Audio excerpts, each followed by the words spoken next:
الحمد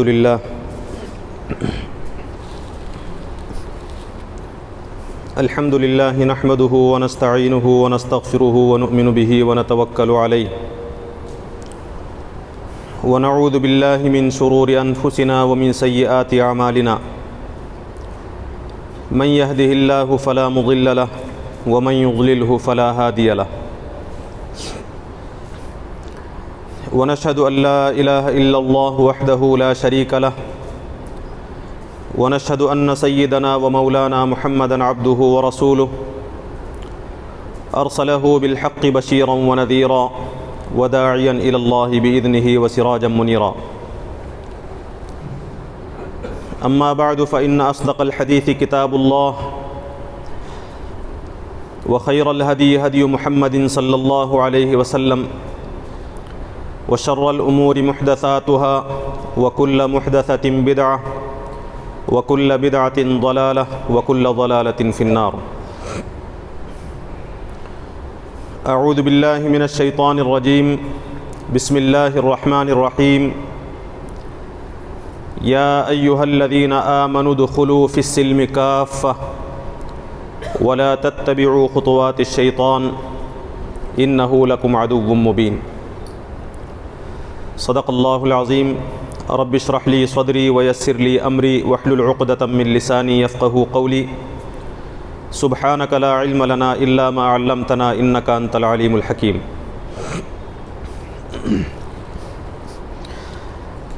قابل احترام معزز بزرگوں، محترم نوجوان دوستوں اور بھائیوں، اللہ تبارک و تعالیٰ کا ہم تمام پر اور تمام انسانوں پر خصوصی فضل اور اس کا احسان ہے کہ اللہ تبارک و تعالیٰ نے ہمیں اسلام کی شکل میں ایک مکمل نظام زندگی عطا فرمایا ہے۔ جو دین اللہ تعالیٰ کی طرف سے دیا گیا ہے، قرآن مجید میں کہا گیا کہ وہ دین اللہ تبارک و تعالیٰ کا پسندیدہ دین ہے، اور ایک واحد دین ہے جو اللہ تعالیٰ کے یہاں مقبول ہے۔ ان الدین عند اللہ الاسلام، اللہ تعالیٰ کے نزدیک اگر کوئی دین ہے، اگر کوئی نظام زندگی ہے تو وہ صرف اور صرف اسلام ہے۔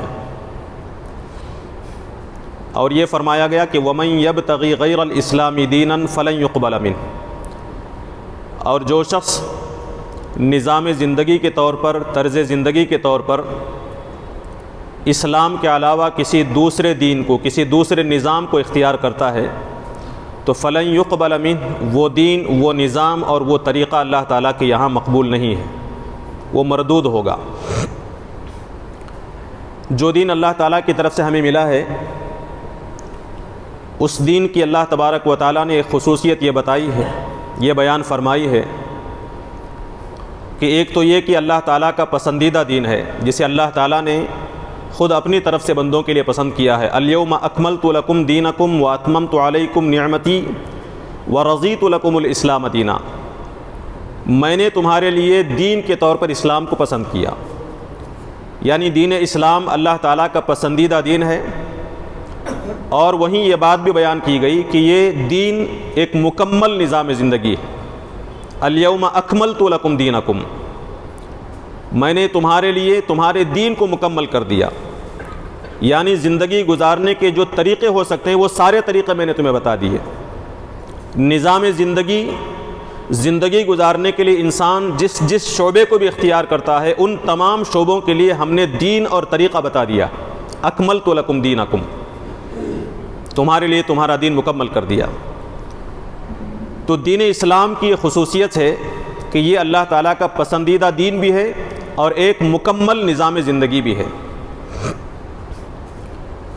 دین اسلام کے آپ اگر آپ مطالعہ کریں گے قرآن و سنت کا اور کتابوں کا مطالعہ کریں گے تو دین اسلام کے مختلف حصوں کو بیان کیا گیا ہے کہ اسلام کس طرح انسانی زندگی کے مختلف شعبوں پر محیط ہے، مختلف شعبوں کے معاملے میں رہنمائی کرتا ہے۔ اس کے الگ الگ اجزاء بیان کیے گئے ہیں، الگ الگ شعبے بیان کیے گئے ہیں۔ مثال کے طور پر عقائد ہیں، عبادات ہیں، انسان کے معاملات ہیں، اس کی معاشرت ہے، اس کے اخلاق ہیں۔ اس طرح آپ دیکھیں انسانی زندگی کے جتنے بھی شعبے ہو سکتے ہیں، ان شعبوں کے متعلق اللہ تبارک و تعالیٰ نے قرآن و سنت میں، قرآن مجید میں اور نبی کریم صلی اللہ علیہ وسلم کی تعلیمات میں ایک مکمل نظام بیان فرمایا، بہترین تعلیمات دی۔ عقائد کے سلسلے میں ہم دیکھیں انسانی زندگی کا ایک اہم شعبہ عقیدہ ہے۔ ہم یہ جانتے ہیں کہ عقائد ہیں، عبادات ہیں، ایسے کچھ اجزاء کے سلسلے میں ہم یہ سمجھتے ہیں کہ یقیناً یہ دین کا حصہ ہے، لیکن افسوس کی بات یہ ہے کہ انسانی زندگی کے بعض شعبوں کو ہم نے دین سے خارج کر دیا۔ میں آج یہ بتانے کی آپ کے سامنے مختصراً، تفصیل سے نہیں بلکہ مختصراً بتانے کی کوشش کروں گا کہ جتنے بھی شعبے انسانی زندگی کے ہیں، ان تمام شعبوں کے لیے قرآن میں اور نبی کریم صلی اللہ علیہ وسلم کی تعلیمات میں رہنمائی موجود ہے۔ وہ تمام شعبے، ان تمام شعبوں کے لیے دین کے اندر ہدایات ہیں، اور وہ سارے شعبے دین کا حصہ ہیں۔ کسی بھی شعبے کو، زندگی کے کسی بھی حصے کو دین سے خارج نہیں کیا جا سکتا۔ انسان زندگی میں جس شعبے میں بھی قدم رکھتا ہے، اس شعبے کے لیے، اس مقام کے لیے اللہ تعالیٰ نے احکام دیے ہیں، ہدایات دی۔ انسانی زندگی کا کوئی حصہ دین سے خارج نہیں ہے، دین سے باہر نہیں۔ ایک شعبہ ہے انسانی زندگی کا عقائد۔ قرآن مجید نے کہا کہ الذین یؤمنون بالغیب، کہ کامیاب ہونے والے، تقوی اختیار کرنے والے مومن تو وہ لوگ ہیں جو غیب پر ایمان رکھتے ہیں، اور آگے فرمایا کہ والذین یؤمنون بما انزل الیک وما انزل من قبلک، جو لوگ آپ پر نازل کردہ تعلیمات پر ایمان رکھتے ہیں اور جو تعلیمات آپ سے پہلے نازل ہو چکی ہیں اس پر ایمان رکھتے ہیں۔ نبی کریم صلی اللہ علیہ وسلم کی جو تعلیمات ہیں، وہ تعلیمات واقعتاً اللہ تعالیٰ کی طرف سے ہیں، اس کا تعلق غیب سے ہے۔ ہمیں نہیں معلوم کہ یہ تعلیمات اللہ تعالیٰ کی طرف سے ہیں یا نہیں، ہم اس لیے مانتے ہیں کہ اللہ تعالیٰ نے اسے بیان کیا، ورنہ ہم نے نہ اسے اترتے ہوئے دیکھا ہے، نہ اللہ تعالیٰ کو احکام دیتے ہوئے دیکھا ہے، نہ حضرت جبریل علیہ السلام کو دیکھا ہے۔ اس کا تعلق غیب سے ہے۔ اللہ نے فرمایا الذین یؤمنون بالغیب، جو لوگ غیب پر ایمان رکھتے ہیں، اللہ تبارک و تعالیٰ کی ذات، اللہ تعالیٰ کے صفات، اس کا تعلق غیب سے ہے، عقیدے سے ہے۔ موت کے بعد انسان، اسے قبر میں زندگی اس کی کیسے گزرے گی، برزخ کی زندگی کیا ہے، برزخی زندگی، قبر کی زندگی، موت کے بعد دوبارہ اٹھایا جانا، حشر و نشر ہے، حساب و کتاب ہے، جنت و جہنم ہے، ان ساری چیزوں کا تعلق غیب سے ہے، اور ہم یہ یقین رکھتے ہیں کہ اس کا تعلق دین سے ہے، جبکہ ہم میں سے کسی نے موت کے بعد کی زندگی کو نہیں دیکھا۔ ہم میں سے کوئی ایسا نہیں جو آ کر یہ کہے کہ میں مرنے کے بعد کی زندگی کو دیکھ چکا ہوں۔ ہم نے نہ رسولوں کو دیکھا، نہ رسولوں سے ملاقات ہوئی، نہ ہم فرشتوں کو جانتے ہیں۔ ان تمام امور کا تعلق عقیدے سے ہے، اور ہم اس عقیدے پر متفق ہیں اور اس پر ہمارا ایمان ہے۔ اللہ تبارک و تعالیٰ نے فرمایا کہ والذین یؤمنون بما انزل الیک وما انزل من قبلک وبالآخرۃ هم یوقنون، جو آخرت پر ایمان رکھتے ہیں، اولئک علی ھدی من ربہم، یہی لوگ ہیں، یعنی جو عقائد پر ایمان رکھتے ہیں، غیب پر ایمان رکھتے ہیں، یہ ھدی من ربہم، اپنے رب کی طرف سے ہدایت پر ہیں۔ وَأُولَئِكَ هُمُ الْمُفْلِحُونَ، یہی لوگ ہیں جو فلاح پانے والے ہیں۔ تو ہم اس بات پر تو یقین رکھتے ہیں کہ عقائد کا تعلق دین سے ہے، یعنی عقائد بھی دین کا ایک حصہ ہے۔ دین اسلام کا ایک شعبہ عبادات کا ہے۔ قرآن مجید کی ایک آیت ہم پڑھتے ہیں، پیش کرتے ہیں، اور یہ کہتے ہیں کہ وَمَا خَلَقْتُ الْجِنَّ وَالْإِنسَ إِلَّا لِيَعْبُدُونَ، اللہ تعالیٰ نے فرمایا کہ ہم نے انسانوں کو اور جنات کو صرف اس لیے پیدا کیا کہ وہ ہماری عبادت کریں۔ تو یہاں عبادت سے مراد انسانی زندگی کے تمام اعمال ہیں، تمام افعال ہیں، اللہ تعالیٰ کے ہر حکم پر عمل کرنا عبادت ہے۔ لیکن جب دین کے اجزاء کے طور پر بیان کیا جائے، دین کے ایک حصے کے طور پر، دین کے ایک حصے کے شعبے کے طور پر اگر عبادات کہا جائے، تو وہاں عبادات سے مراد وہ عبادات ہیں جو ظاہراً شکل کے اعتبار سے عبادت ہے۔ مثال کے طور پر نماز ہے، روزہ ہے، زکوٰۃ ہے، حج ہے، یہ عبادات کا ایک شعبہ۔ ہمیں ہمارے نزدیک کوئی اختلاف نہیں، ہم میں سے کسی کو شک نہیں اس بات میں کہ یہ عبادات دین کا حصہ ہے۔ قرآن مجید نے نماز کے سلسلے میں کیا کہا؟ اقیموا الصلاۃ وآتوا الزکاۃ، اقیموا الصلاۃ، نماز قائم کرو۔ نمازی کے بارے میں فرمایا کہ قد افلح المؤمنون، کامیاب ہو گئے وہ مومن، الذین هم فی صلاتهم خاشعون، جو اپنی نمازوں میں خشوع اختیار کرتے ہیں۔ نمازوں میں خشوع فلاح کے لیے ضروری ہے۔ زکوٰۃ کے سلسلے میں نبی کریم صلی اللہ علیہ وسلم نے فرمایا کہ ان اللہ قد افترض علیہم صدقۃ، کہ اللہ تبارک و تعالیٰ نے ان پر زکوٰۃ کو فرض کیا ہے، فی اموالہم، ان کے مال میں، تؤخذ من اغنیائہم وترد الی فقرائہم، ان کے مالداروں سے زکوٰۃ لی جائے گی اور ان کے غریبوں میں، ان کے فقراء میں تقسیم کی جائے گی۔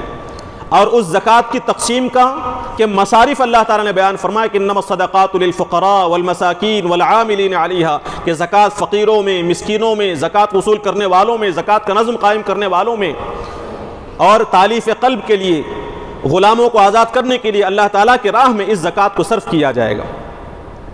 یعنی زکوٰۃ دین کا شعبہ ہے، دین کا حصہ ہے، یہ ہم یقین رکھتے ہیں۔ روزے کے سلسلے میں قرآن نے کہا کتب علیکم الصیام، تم پر روزے فرض کیے گئے ہیں۔ حج کے سلسلے میں اللہ نے فرمایا کہ وَلِلَّهِ عَلَى النَّاسِ حِجُّ الْبَيْتِ مَنِ اسْتَطَاعَ إِلَيْهِ سَبِيلًا، لوگوں کے اوپر اللہ تعالیٰ کا یہ حق ہے کہ اللہ تبارک و تعالیٰ کے گھر کا حج کریں اگر ان کے پاس استطاعت ہے۔ یہ عبادات دین کا اہم حصہ ہے، ہمارا اس پر ایمان ہے۔ اس کے ساتھ جہاد کو جوڑا جاتا ہے کہ جہاد یہ بھی ایک طرح سے اللہ تبارک و تعالیٰ کی عبادات، اللہ تعالیٰ کے دین، اللہ تعالیٰ کے احکام کی حفاظت کا ذریعہ ہے۔ جہاد قوت کے ذریعے سے ہوتا ہے، جہاد زبان کے ذریعے سے ہوتا ہے، جہاد نفس کے ذریعے سے ہوتا ہے، اپنے قلب کے ذریعے سے ہوتا ہے، اور جہاد سب سے پہلے نفس کے خلاف ہوتا ہے، اور خدا کی نافرمانی، خدا کی اطاعت اور فرمانبرداری کی راہ میں رکاوٹ بننے والے، چاہے رشتہ دار ہوں، دوست و احباب ہوں، دنیا ہوں، اس کے خلاف ہوتا ہے، باطل ازمز، باطل سسٹم کے خلاف ہوتا ہے۔ اور جہاد آگے بڑھتے بڑھتے ایک ایسے مرحلے پر پہنچتا ہے جہاں دشمنان دین اور اللہ تبارک و تعالیٰ کے دین کی مدد کرنے والے آمنے سامنے میدان جنگ میں کھڑے ہوتے ہیں، جسے قتال کہا جاتا ہے۔ تو یہ جتنی چیزیں ہیں ان کا تعلق عبادات سے، جو دین کا ایک اہم شعبہ، دوسرا شعبہ ہے۔ دین کا ایک تیسرا شعبہ ہے معاملات، کہ لوگوں کے درمیان میں جو معاملات ہوتے ہیں، معاہدے ہوتے ہیں، ڈیلنگز ہوتی ہے، اگریمنٹس ہوتے ہیں، وہ بھی دین کا ایک اہم ترین شعبہ ہے۔ یہاں سے بہت ساری چیزیں ہیں ایسی ہیں جسے ہم سمجھتے ہیں کہ یہ دین کا حصہ نہیں، اس کے سلسلے میں قرآن و سنت کی کوئی واضح تعلیمات نہیں ہیں بھی تو اس پر عمل کرنا کوئی ضروری نہیں۔ اگر عمل کرنا ضروری بھی ہو تو ہم اس کی رعایت نہیں کرتے، ہم کیئر نہیں کرتے، یعنی گویا کہ اسے دین کا حصہ نہیں سمجھا جاتا، جبکہ قرآن مجید میں کہا گیا کہ یا ایھا الذین آمنوا، اے ایمان والو، اللہ پر، رسول پر، کتاب پر ایمان رکھنے والو، اوفوا بالعقود، تمہارے جو اگریمنٹس ہیں اسے پورا کرو، تمہارا جو عہد ہوتا ہے، تمہارے جو عہد و پیمان ہوتے ہیں، تمہارے جو وعدے ہوتے ہیں، ان کی تکمیل کرو، انہیں پورا کرو۔ عہد کو پورا کرنا، معاملات کی تکمیل کرنا، معاملات میں شفافیت رکھنا، معاملات میں پاکیزگی رکھنا، امانت میں خیانت نہ کرنا، ان ساری چیزوں کا تعلق معاملات سے ہے اور یہ دین کا حصہ ہے۔ قرآن مجید میں یہ جو مشہور آیت ہے جسے آیت البر کہا جاتا ہے، جس میں نیکی کی تعریف کی گئی ہے، سورہ بقرہ کی آیت نمبر 177 میں اللہ نے فرمایا لیس البر ان تولوا وجوہکم قبل المشرق والمغرب، جس چیز کو ہم براہ راست عبادت کہتے ہیں اس چیز کا ذکر کر کے اللہ نے فرمایا یہ اصل نیکی نہیں ہے۔ قرآن کیا کہتا ہے؟ لیس البر ان تولوا وجوہکم قبل المشرق والمغرب، نیکی یہ نہیں ہے کہ تم اپنے چہروں کو مشرق کی طرف کرو یا مغرب کی طرف کرو۔ عبادت میں اللہ کی طرف جھکنے کے لیے مشرق کی طرف جھکنا چاہیے یا مغرب کی طرف جھکنا چاہیے، یہ اختلافات، یہ جنگ کا ذریعہ بن رہے تھے یہود و نصارہ کے اندر۔ اللہ نے فرمایا یہ اصل نیکی نہیں ہے۔ اس کے بعد فرمایا اصل نیکی یہ ہے، تفصیل بتائی کہ مال کہاں خرچ کیا جائے، نماز ادا کی جائے، زکوٰۃ ادا کی جائے، اور اس کے بعد فرمایا وَالْمُوفُونَ بِعَهْدِهِمْ إِذَا عَاهَدُوا، نیکی یہ ہے کہ جب اہل ایمان عہد کر دیں تو اس عہد کو پورا کریں، یہ نیکی ہے۔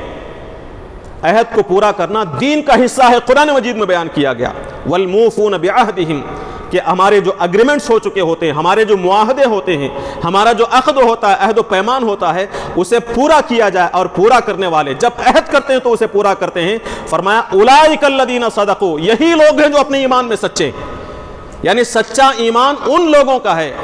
دیکھیے اس آیت پر غور کریں گے تو معلوم ہوگا کہ عہد و پیمان کو پورا نہ کریں، نماز کی پابندی نہ کریں، اور زکوٰۃ کی ادائیگی نہ ہو، ضرورت مندوں پر مال خرچ نہ کیا جائے، لیکن جھگڑا اس پر کیا جائے کہ چہرہ مشرق کی طرف کرنا چاہیے یا مغرب کی طرف، جھگڑا اس بات پر ہو کہ ہاتھ سینے پر باندھا جائے ناف کے نیچے، آمین زور سے کہا جائے یا آہستہ کہا جائے، اصل نیکی یہ نہیں ہے۔ اصل نیکی یہ ہے کہ جس عہد و پیمان کو تم توڑ رہے ہو اسے پورا کرو، اصل نیکی یہ ہے۔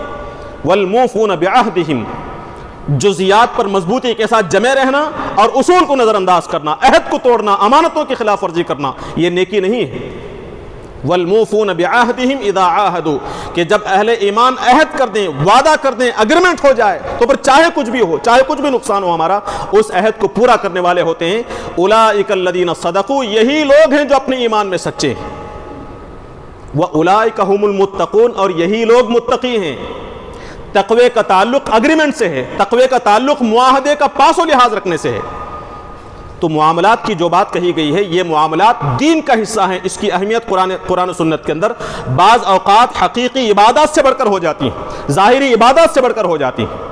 یہ الگ بات ہے کہ ہر عبادت کا، ہر شعبے کا اس کا اپنا اصل مقام ہے، کسی کو نیچے کسی کو اوپر نہیں کیا جا سکتا۔ جس طرح عبادات کا مقام کم نہیں کیا جا سکتا، اسی طرح معاملات کا جو مقام ہے اسے بھی گھٹایا نہیں جا سکتا۔ تو فرمایا معاملات دین کا ایک اہم ترین حصہ ہے، ایک اہم ترین شعبہ ہے۔ ایک اور شعبہ ہے دین کا معاشرت۔ معاشرت کسے کہتے ہیں؟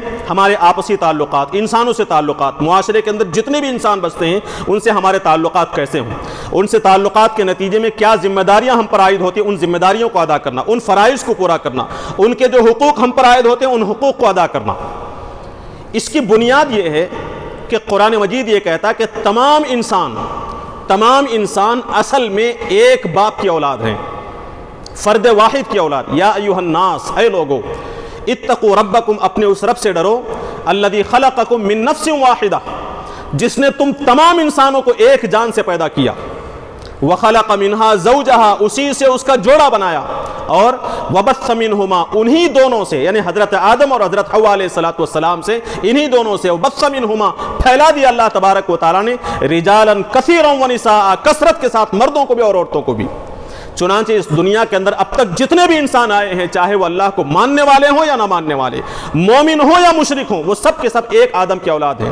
چنانچہ آپ دیکھیں ان سے تعلقات کی بنیاد پر اللہ تبارک و تعالیٰ نے ہر ایک سے اس کے مقام اور مرتبے کے اعتبار سے کچھ حقوق متعین فرمائے، چاہے ان کا تعلق ہم سے قریبی ہو یا دور کا ہو۔ سب سے پہلے انسانوں کا تعلق ان کے والدین سے ہوتا ہے۔ اولاد اور والدین کے کیا حقوق ہیں؟ معاشرت کا سب سے بنیادی حصہ، سب سے اہم ترین حصہ والدین اور اولاد کے تعلقات، ان کے حقوق، رشتہ داروں سے تعلقات اور ان کے حقوق، شوہر بیوی کے تعلقات اور ان کے حقوق، عام مسلمانوں سے تعلقات اور ان کے حقوق، پڑوسیوں سے تعلقات، ان کے حقوق، جن کا رشتہ ہم سے نہیں ہے، عام مسلمان، ان کے کیا حقوق اور فرائض ہیں، یہاں تک کہ اللہ تبارک و تعالیٰ نے غیر مسلموں کے کیا حقوق اور فرائض ہیں وہ بھی بیان فرمائے۔ اس سے آگے بڑھ کر دشمنوں کے کیا تعلقات ہیں، دشمنوں کے ہم پر کیا حقوق ہیں، اسے بھی اللہ کے نبی صلی اللہ علیہ وسلم نے، اللہ تبارک و تعالیٰ نے بیان فرمایا۔ یہ جو قرآن مجید کے اندر کھانا کھلانے کی بات آتی ہے تو وہاں یتیم اور مسکینوں کے ساتھ اسیر کا لفظ آتا ہے، قیدیوں کا لفظ آتا ہے۔ اسلامی حکومت میں قیدی عام طور پر غیر مسلم ہوا کرتے ہیں، جنگوں کے قیدی۔ چنانچہ آپ دیکھیں غیر مسلمین سے جنگ کے بعد ان کے جو قیدی مسلمانوں کے پاس آئے، بہت ساری مثالیں آپ کو ایسی ملیں گی کہ ان غیر مسلم قیدیوں نے صرف اس وجہ سے اسلام قبول کیا کہ انہوں نے مسلمانوں کا حسن سلوک دیکھا تھا، ان کے ساتھ حسن سلوک کیا جائے، ان کے جرم کو ثابت ہوئے بغیر انہیں سزا نہ دی جائے، ان کے کھانے اور لباس میں کمی نہ کی جائے، ان کی طاقت سے بڑھ کر ان پر بوجھ نہ ڈالا جائے۔ یہاں اس کا مطلب یہ ہے کہ قرآن مجید نے، نبی کریم صلی اللہ علیہ وسلم نے، اسلام نے دشمن کے قیدیوں کے ساتھ کیا سلوک کرنا چاہیے یہ بھی بتایا۔ یہ معاشرت کا اہم ترین حصہ ہے۔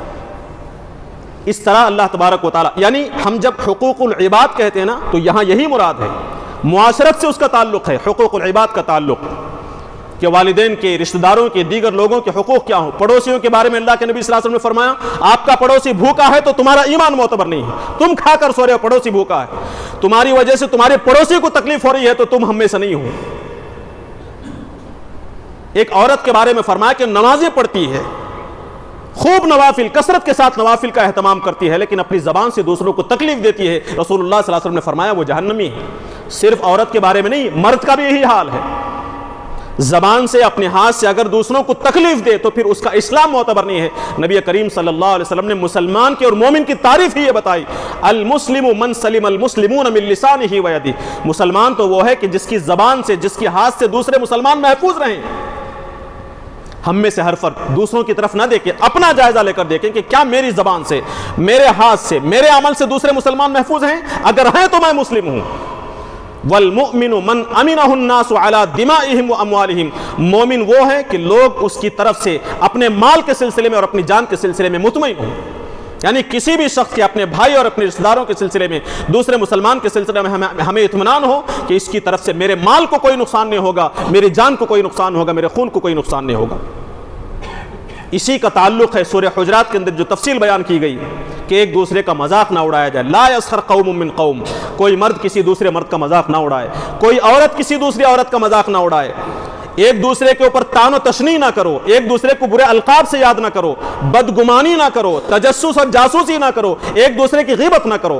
ان تمام چیزوں کا تعلق معاشرت سے ہے, انسانوں کے آپسی تعلقات سے ہے.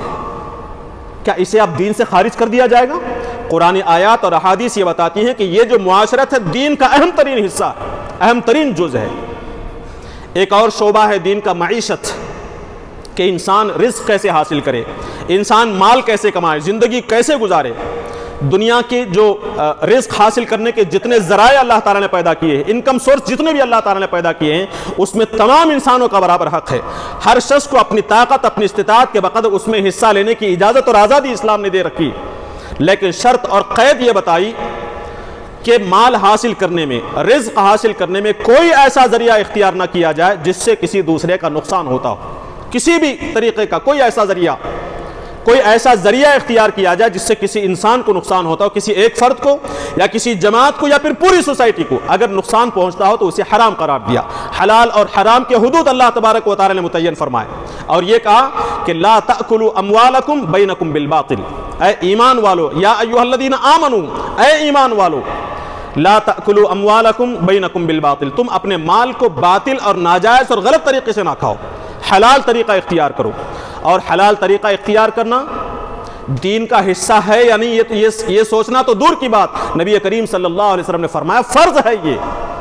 طلب کسب الحلال فریضۃ بعد الفریضہ, حلال کمائی طلب کرنا فرائض میں سے ایک فرض ہے. اس میں بھی آپ غور کریں, اگر کسی شخص کی کمائی حلال نہ ہو تو پھر اس کی جو عبادتیں ہیں وہ مقبول نہیں ہوتی. اس حرام کمائی کے نتیجے میں اس کی دعائیں قبول نہیں ہوتی. آپ غور کر کے دیکھیں, یہ عبادات اہم ہے یا کسب حلال اہم ہے؟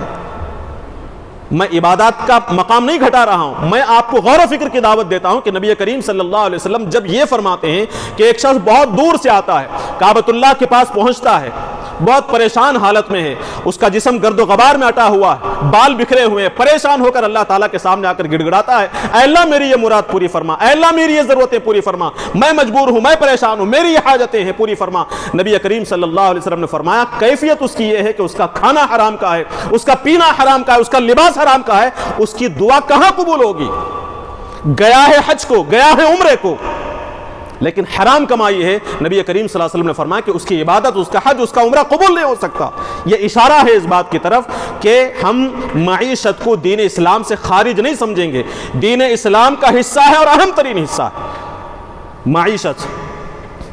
ایک اور شعبہ ہے اخلاق کا, حسن سلوک, لوگوں کے ساتھ معاملات کرتے ہوئے. اخلاق کی تفصیل ہم اچھی طرح جانتے ہیں, والدین کے ساتھ سلوک کیسے ہو, عام لوگوں کے ساتھ سلوک کیسے ہو, خدمت کی بات, خدمت انسان کی, خدمت والدین کی, بیواؤں, غریبوں, مسکینوں, یتیموں کے ساتھ حسن سلوک کی, یہ جتنی بھی باتیں ہیں اخلاق کے اندر شامل ہیں. اور معاشرت کا وہ حصہ کہ جھوٹ نہ بولا جائے, غیبت نہ کی جائے, تجسس نہ کیا جائے, بدگمانی نہ کی جائے, یہ اگر انسان کی انفرادی زندگی میں ہو تو وہ اخلاق ہیں, لیکن اس کا تعلق جب دوسرے لوگوں کے ساتھ ہو تو اس کا تعلق معاشرت سے ہے.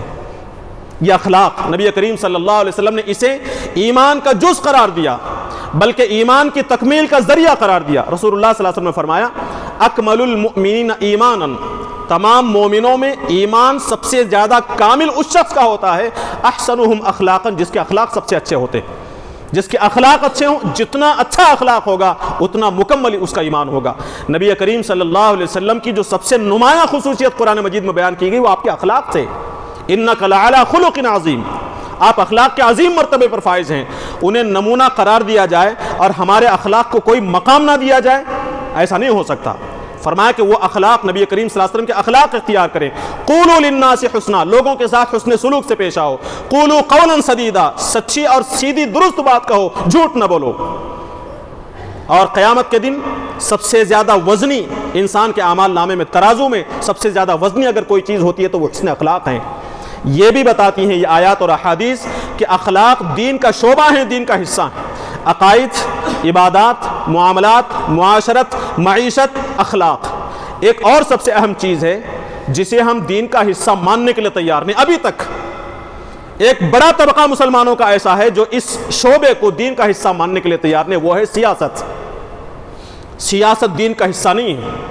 یہی وجہ ہے کہ جب خطبہ جمعہ میں سیاست کی بات کی جائے، حکومت کی بات کی جائے، تو خطیب کو اس انداز سے دیکھا جاتا ہے کہ وہ گویا کہ اسلام سے خارج ہو گیا۔ بھئی جب قرآن کی روشنی میں، احادیث کی روشنی میں دین کی تفصیل کرتے ہوئے جب سیاست کی بات کہی جاتی ہے تو ہمارا ذہن موجودہ سیاست کی طرف کیوں جاتا ہے؟ ہم جب سیاست کہتے ہیں تو موجودہ ملک کی سیاست کی طرف ہماری نگاہ جاتی ہے، جہاں پر انصاف نام کی کوئی چیز نہیں، اچھائی نام کی کوئی چیز نہیں، لوگوں کی خدمت نام کی کوئی چیز نظر نہیں آتی۔ اگر بظاہر کوئی خدمت نظر آتی ہے تو 20% لوگوں کی خدمت ہوتی ہے، وہ اس لیے کہ 80% اپنا بھلا کرنا مقصود ہوتا ہے، اس لیے لوگوں کی خدمت ہوتی ہے۔ ورنہ اس اعتبار سے دیکھا جائے تو موجودہ سیاست میں، موجودہ حکومت میں خیر اور بھلائی نام کی کوئی چیز نہیں ہے۔ ایسی سیاست ہماری مقصود نہیں ہوتی۔ ہم جب سیاست کی بات کرتے ہیں تو یہ سیاست نہیں ہے۔ ہم جب سیاست کی بات کہتے ہیں تو وہ سیاست جسے نبی کریم صلی اللہ علیہ وسلم نے اپنایا، جسے اختیار کیا، جسے پھیلانے کا حکم دیا، جس کی تاکید قرآن مجید کہتا ہے۔ سیاست دین کا اہم ترین حصہ ہے، اور بلا مبالغہ کہا جائے کہ اگر سیاست کو دین کا جز نہ مانا جائے تو ایک وقت ایسا آئے گا کہ عبادات پر عمل کرنا مشکل، معاملات پر عمل کرنا مشکل ہوگا، اپنی انفرادی زندگی میں اسلامی قانون پر عمل کرنا مشکل ہو جائے گا اگر سیاست کو دین کا حصہ نہ مانا جائے۔ اسلامی سیاست سے مراد کیا ہے؟ اسلامی سیاست میں تصور یہ ہے کہ زمین اللہ تبارک و تعالیٰ کی۔ زمین کس نے پیدا کی؟ اللہ تبارک و تعالیٰ نے۔ اللہ ہمارا خالق ہے، اللہ تعالیٰ زمین کا خالق ہے، خالق بھی ہے، اور اللہ تبارک و تعالیٰ مالک بھی ہے، مالک بھی ہے اور حاکم بھی ہے۔ یعنی زمین میں حکم دینے کا اختیار، قانون چلانے کا اختیار اللہ تبارک و تعالیٰ کا ہے۔ اللہ کی زمین میں اللہ کا قانون نافذ ہو، یہ اصل سیاست ہے۔ اور اللہ تبارک و تعالیٰ کا قانون کیا ہے؟ ہر دور میں اللہ تبارک و تعالیٰ نے اپنی آسمانی ہدایات کے ذریعے، مختلف کتابوں کے ذریعے، اور اخیر میں قرآن مجید کے ذریعے سے جو قانون بتایا، یہ اصل اللہ تبارک و تعالیٰ کا قانون ہے۔ اور انسان کی حیثیت اس دنیا میں اللہ تعالیٰ کے خلیفہ کی ہے۔ انسان کو جب پیدا کیا تو اس کی حیثیت بیان کی گئی کہ انی جاعل فی الارض خلیفہ، میں اس زمین میں انسان کو یعنی اپنا خلیفہ، اپنا نائب بنا رہا ہوں۔ تو سیاست کا مطلب یہ ہوا کہ اللہ تعالیٰ کی سرزمین میں اللہ کی قانون کی کتاب کے مطابق انسان خلافت کرے اور اللہ تبارک و تعالیٰ کے قانون کو نافذ کرنے کی کوشش کرے۔ یہ ہے اسلامی سیاست۔ سیاست کا مطلب یہ ہوا کہ اللہ تعالیٰ کے قانون کی روشنی میں ایک اسٹیٹ قائم ہو، ایک ریاست قائم ہو، اور اس ریاست کے چلانے والے، اس حکومت کے چلانے والے عہدیداران، ذمہ داران خود انصاف اور سچائی اور امانت داری پر قائم ہوں، اپنی ذمہ داریاں ادا کریں، اور اس ریاست اور اس سیاست اور حکومت کے نتیجے میں بھلائیاں پروان چڑھیں، برائیوں کا سدباب ہو، منکرات کا خاتمہ ہو، سوسائٹی کے اندر امن و انصاف قائم ہو، لوگوں کو ان کے حقوق حاصل ہوں، لوگوں کی رعایا کی جان، مال، عزت اور آبرو اور ان کی آزادی کو تحفظ حاصل ہو۔ یہ ہے سیاست۔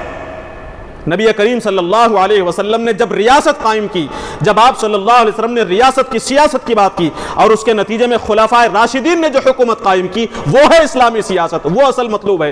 ہم جب سیاست کہتے ہیں تو وہ سیاست مراد ہوتی ہے، اور قرآن مجید نے اسی سیاست کا حکم دیا اور فرمایا کہ الذین ان مکناہم فی الارض، کہ ہم نے ان لوگوں کو زمین پر حکومت اگر عطا کی تو وہ کیا کرتے ہیں؟ فساد پھیلاتے ہیں؟ نہیں، اقاموا الصلاۃ، نمازوں کو قائم کرتے ہیں، بھلائیوں کو قائم کرتے ہیں۔ ایسے نمازوں کو قائم کرنے والے، بھلائیوں کو قائم کرنے والے، لوگوں کی جان، مال، عزت، آبرو اور آزادی کو تحفظ فراہم کرنے والی حکومت قائم ہوتی ہے، تو ایسی حکومت مطلوب ہے، اور یہ دین کا اہم ترین حصہ ہے۔ قرآن مجید کی بعض آیات ہیں، میں آپ کے سامنے رکھتا ہوں۔ قرآن میں سورہ بقرہ میں اللہ تعالیٰ نے فرمایا، یا ایھا الذین آمنوا، اے ایمان والو، اے لوگو جو ایمان لائے ہو، کتب علیکم القصاص، تم پر قصاص فرض کیا گیا ہے۔ قصاص کسے کہتے ہیں؟ اگر کسی کو قتل کر دیا گیا تو بدلے میں قتل کرنے کو قصاص کہا جاتا ہے۔ فی القتلى، مقتولین کے بدلے میں، جو لوگ قتل کر دیے گئے ہیں، کسی کو ناجائز ناحق طریقے پر قتل کر دیا گیا تو اس کا بدلہ لینا تم پر فرض کیا گیا ہے۔ اسی طرح قرآن میں کہا گیا، السارق والسارقۃ فاقطعوا ایدیہما، چوری کرنے والا مرد اور چوری کرنے والی عورت، ان دونوں کے ہاتھ کاٹ دو۔ آگے فرمایا جزاء بما کسبا نکالا من اللہ، یہ جو ہاتھ کاٹنے کی سزا ہے ان کے اپنے عمل کے بدلے میں ہے، نکالا من اللہ، اللہ کی طرف سے سزا ہے یہ۔ یعنی چوری پر ہاتھ کاٹنے کی سزا انسانوں کا خود ساختہ اصول نہیں ہے، اللہ تبارک و تعالیٰ کی طرف سے اللہ کا بنایا ہوا قانون ہے کہ چوری کرنے والے کا ہاتھ کاٹا جائے۔ اور آگے فرمایا ایک اور جگہ پر سورہ نور کے آغاز میں اللہ نے فرمایا الزانیۃ والزانی، بدکاری کرنے والی زناکاری کرنے والی عورت اور مرد، فجلدوا کل واحد منہما مئۃ جلدہ، ان دونوں میں سے ہر ایک کو 100 کوڑے ماریں۔ اور آگے فرمایا ولا تأخذکم بہما رأفۃ فی دین اللہ، ان دونوں کو سزا دیتے ہوئے تمہارے دلوں میں کسی بھی قسم کی رحم دلی پیدا نہ ہونے پائے۔ یعنی زنا کرنے والا مرد اور عورت گواہوں کے ذریعے سے ان کا جرم ثابت ہو جائے تو کہا گیا کہ انہیں 100 کوڑے مارے جائیں، شادی شدہ ہوں تو حدیث میں کہا گیا کہ پتھر مار کر ہلاک کر دیا جائے، اور ایک مجمع کے سامنے انہیں سزا دی جائے۔ اور مجمع کے سامنے سزا دیتے ہوئے آپ کو خود حکمرانوں کو اور مجمع کو اس سزا کو نافذ کرتے ہوئے ان کے دل میں رحم دلی پیدا نہیں ہونی چاہیے۔ یہ بات کہتے ہوئے اللہ نے کیا فرمایا؟ فی دین اللہ، اللہ تعالیٰ کے دین کے معاملے میں۔ معلوم یہ ہوا کہ چوری کی سزا پر ہاتھ کاٹنا اللہ کا حکم ہے، بدکار مرد اور عورتوں کو کوڑوں کی سزا دینا اللہ تعالیٰ کا دین ہے۔ اب آپ سے یہ سوال ہے کہ قتل کے بدلے میں قتل کرنا یہ کسے حکم دیا گیا؟ کس کا اختیار ہے؟ کیا عوام کو اس بات کا اختیار ہے؟ چوری کا ہاتھ کاٹنے کی سزا دینے کی جو بات ہے یہ کس کا اختیار ہے؟ عوام کو اختیار ہے کہ مسلمانوں میں سے کچھ علماء کھڑے ہو جائیں، کچھ متقی افراد کھڑے ہو جائیں، چور کو پکڑ لیں اور ہاتھ کاٹ دیں؟ اختیار عوام کو نہیں ہے۔ یہ جو احکام ہے سزا دینے کے احکام، یہ صرف اور صرف اسلامی حکومت کو ہے، اسلامی ریاست کو ہے۔ اسلامی حکومت اور ریاست قائم نہ ہو تو پھر کسی بھی فرد کو چور کے ہاتھ کو کاٹنے کی سزا دینے کا اختیار نہیں ہے، سزائے اور حدود قائم کرنے کا اختیار نہیں ہے۔ یہ احکام کن لوگوں کے لیے ہیں؟ اور یہ احکام جس کا تعلق براہ راست حکومت سے ہے، یہ سیاست کے بغیر کیسے ممکن ہے؟ حکومت کے بغیر کیسے ممکن ہے؟ اور ہم یہ کیسے کہتے ہیں کہ سیاست کا تعلق دین سے نہیں؟ سیاست سے مراد قرآن و سنت کی سیاست، نبوی سیاست، اسلامی سیاست ہے، اور اس کا تعلق دین کے اہم ترین شعبے سے ہے۔ محترم حاضرین کرام، یہ جب قرآن مجید دین اسلام کو دین کے طور پر پیش کرتا ہے اور یہ کہتا ہے کہ ان الدین عند اللہ الاسلام، بلا شبہ زندگی گزارنے کا جو طریقہ ہم نے تمہیں دیا ہے، جو دین تمہیں دیا ہے وہ اسلام ہے، جب یہ بات کہی جاتی ہے تو دین کے یہ تمام شعبے اس میں سامنے آ جاتے ہیں، عقائد بھی، عبادات بھی، معاملات بھی، معاشرت بھی، معیشت بھی، اخلاق بھی، سیاست بھی، جہاد بھی، یہ ساری چیزیں جمع ہو جاتی ہیں اور ان کا پورا مجموعہ مل کر دین بنتا ہے۔ اور اس دین کے بارے میں اللہ تعالیٰ فرماتا ہے کہ اس دین پر عمل کرو۔ قرآن نے کہا، جیسا کہ میں نے ابتدا میں کہا تھا آپ کے سامنے پیش کی، یا ایھا الذین آمنوا، اے ایمان والو، ادخلوا فی السلم کافہ، دین اسلام میں پورے کے پورے داخل ہو جاؤ۔ دین کے جتنے شعبے ہیں ان تمام شعبوں پر ایمان رکھو اور ان تمام شعبوں پر حتی الامکان حتی الوسع عمل کرنے کی کوشش کرو۔ جن جن چیزوں پر عمل کرنے کا موقع ہے لازماً ان احکام پر، ان شعبوں پر عمل کرو۔ اگر بعض حصوں پر عمل کرتے ہو یا پھر بعض حصوں پر ایمان ہے، بعض حصوں پر ایمان نہیں ہے، تو قرآن مجید نے کہا افتؤمنون ببعض الکتاب وتکفرون ببعض، فرمایا کہ کیا تم کتاب کے بعض حصوں پر ایمان لاتے ہو اور بعض حصوں کا انکار کرتے ہو؟ اگرچہ کہ یہ بات یہودی علماء سے کہی گئی، لیکن ان کے واسطے سے تمام قیامت تک کے تمام مسلمانوں سے یہ بات کہی جا رہی ہے کہ اللہ تعالیٰ کی کتاب، جس طرح پچھلی کتابیں بھی اللہ تعالیٰ کی کتاب ہیں، قرآن مجید بھی اللہ کی کتاب ہے، جس طرح پچھلی کتابوں کے بعض اجزاء پر ایمان لا کر بعض کا انکار کرنا کفر تھا، اسی طرح قرآن مجید کے بعض حصے کو ماننا اور بعض حصے کو چھوڑ دینا یہ ایمان نہیں ہے۔ عقائد کو ہم مان لیں، عبادات کو مان لیں، معاملات کو مان لیں، لیکن معیشت کو ماننے کے لیے تیار نہیں، سیاست کو ماننے کے لیے تیار نہیں، تو گویا کہ ہم قرآن کے بعض حصوں پر ایمان رکھتے ہیں اور بعض حصوں پر ہمارا ایمان نہیں ہے، اور یہ بہت بڑا گناہ ہے۔ قرآن نے کہا ادخلوا فی السلم کافہ، پورے دین میں، پورے اسلام میں مکمل طور پر داخل ہو جاؤ۔ اور جو لوگ بعض حصوں پر ایمان رکھتے ہیں، بعض حصوں پر ایمان نہیں رکھتے، دین سے خارج کرتے ہیں بعض شعبوں کو، ایسے لوگوں کے بارے میں قرآن نے کیا کہا؟ فما جزاء من يفعل ذلك منكم الا خزي في الحیاۃ الدنیا۔ غور کریں اس جملے کو، امت مسلمہ کی حالت کہیں اس وجہ سے تو نہیں ہے، اس پر غور کریں۔ قرآن نے کہا فما جزاء من يفعل ذلك منكم الا خزي في الحیاۃ الدنیا، جو لوگ اس طرح کرتے ہیں، یعنی کتاب کے بعض حصوں کو مانتے ہیں، بعض حصوں کو نہیں مانتے، بعض شعبوں پر ایمان رکھتے ہیں، بعض شعبوں کو دین کا حصہ نہیں سمجھتے، ایسے لوگوں کا بدلہ کیا ہے جانتے ہیں؟ ایسے لوگوں کی سزا کیا جانتے ہیں؟ الا خزي في الحیاۃ الدنیا، دنیاوی زندگی میں ذلت اور رسوائی اور پسمائی ان کا مقدر ہے، ذلیل اور رسوا کر دیا جائے گا دنیا کے اندر۔ اور ویوم القیامہ، قیامت کے دن، یردون الی اشد العذاب، ایسے لوگ سخت ترین عذاب کی طرف لوٹائے جائیں گے۔ اس لیے کہا گیا کہ دین پر مکمل عمل کیا جائے، دین کے جتنے بھی شعبے قرآن و سنت کے بیان کیے گئے ہیں ان شعبوں کو دین کا حصہ سمجھا جائے، اور جس وقت بھی جس شعبے پر بھی عمل کرنے کا موقع ہے اس پر قرآن و سنت کی روشنی میں عمل کیا جائے۔ اسے چھوڑ کر یا پھر اس کے علاوہ کوئی دوسرا طرز زندگی اختیار کیا جاتا ہے تو قرآن نے کہا وَمَن يَبْتَغِ غَيْرَ الْإِسْلَامِ دین، اللہ تبارک و تعالیٰ کے دین کو چھوڑ کر کوئی دوسرا طریقہ، اسلام کا کوئی دوسرا طریقہ اختیار کیا جائے گا فَلَن يُقْبَلَ مِنْهُ، وہ اللہ تعالیٰ کے نزدیک مقبول نہیں ہوگا، مردود ہوگا، رد کر دیا جائے گا۔ اللہ تعالیٰ سے دعا ہے کہ اللہ تبارک و تعالیٰ دین اسلام کو مکمل طور پر سمجھنے اور جاننے کے ہم تمام کو توفیق نصیب فرمائے۔ اللہ تبارک و تعالیٰ دین اسلام میں پورے کے پورے داخل ہونے کی، دین اسلام پر مکمل عمل کی اللہ تبارک و تعالیٰ توفیق اور سعادت نصیب فرمائے۔ ربنا آتنا فی الدنیا حسنۃ وفی الآخرۃ حسنۃ وقنا عذاب النار۔ بارک اللہ لنا ولکم فی القرآن العظیم ونفعنا وإياكم بالآيات والذكر الحكيم إنه تعالى جواد كريم ملك بر رؤوف رحيم۔